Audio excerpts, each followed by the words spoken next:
Psixologiyada əslində ən təhlükəli problem və ya da ən təhlükəli psixoloji hal depressiya deyil. Yəqin ki, bu sizi təəccübləndirər və ikinci sual da bu olar ki, bəs yaxşı, depressiya deyilsə bu nədir?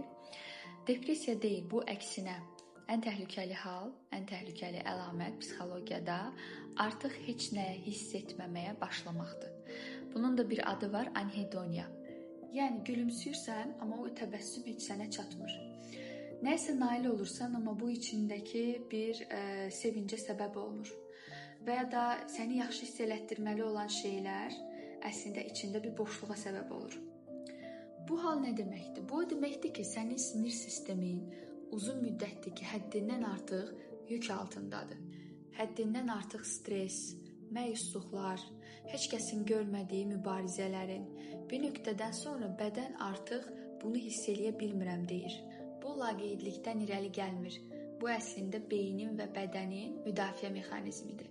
Yəni bu nə tənbəllik deyil, nə nankorluq deyil, nə xarakterin zəifliyi deyil.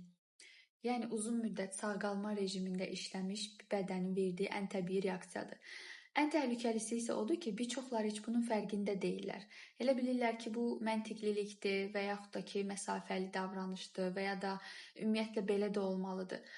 Amma fərqində olunmasa belə bir nöqtədən sonra içdən, daxildən tükənməyə və ya da yavaş-yavaş artıq çökməyə doğru gedirlər.